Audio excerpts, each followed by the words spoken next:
Nous voyons dans Apocalypse 12:6 la femme s'enfuir.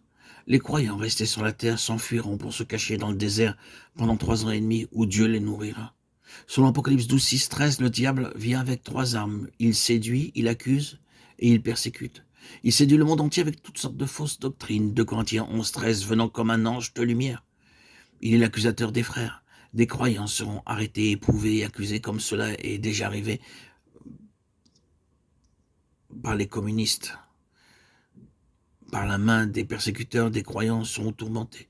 Ils agoniseront, ils seront tués, comme cela est arrivé en Chine ou en Russie et dans d'autres endroits. Nous aussi, nous avons 3 armes par lesquelles nous pouvons vaincre le diable. Apocalypse 12:11. La première arme, le sang de l'agneau. Alors que nous proclamons le précieux sang et la constante aspersion du sang sur nos consciences, nous avons de l'assurance dans la présence de Dieu et la purification intérieure. Par la foi, nous avons la vie éternelle. Par le sang de Christ, tout comme nous bénéficions de la vie physique par le sang qui est dans nos veines.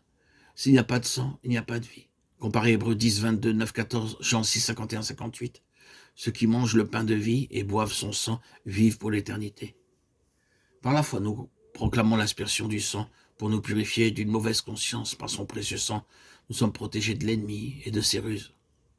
La seconde arme, la parole de notre témoignage. Nous ne pouvons vaincre le diable par des arguments. À chaque occasion, nous devrions témoigner de ce que Dieu a fait pour nous. La troisième arme, nous ne devons pas aimer nos vies jusqu'à craindre la mort. En tenant ferme, nous sommes capables de vaincre l'ennemi. Sur l'Apocalypse 12, 13 à 16, les croyants seront persécutés, les vainqueurs seront enlevés. Les prophéties de Daniel 7, 7, 9 et 15, 18 s'accompliront dans ces versets. Les saints posséderont le royaume en tant que vainqueurs. L'Antichrist fera la guerre à la femme, c'est-à-dire aux croyants. Apocalypse 12, 27, 13, 1, 2. Le royaume de l'Antichrist s'étendra alors très rapidement. Par la blessure de sa tête, le séducteur dira aux gens qu'il était mort et qu'il est revenu à la vie. Il aura une bouche qui dira de grandes choses et qui blasphémera durant 3 ans et demi. Toute la terre adorera l'Antichrist, mais les croyants seront réveillés par la persécution et la souffrance.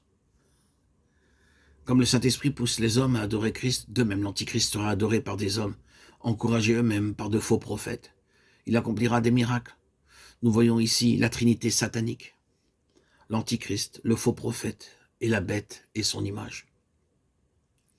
Le faux prophète décrétera également qu'aucun homme ne pourra acheter ou vendre à moins qu'il n'ait la marque de la bête sur son front ou le nombre de son nom, 666. Pendant les jours de rationnement, nous avons une carte.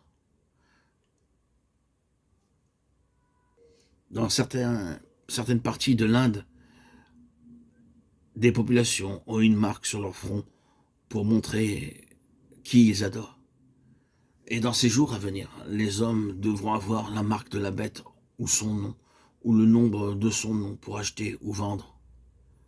Ceci signifie qu'ils seront d'accord pour adorer la bête.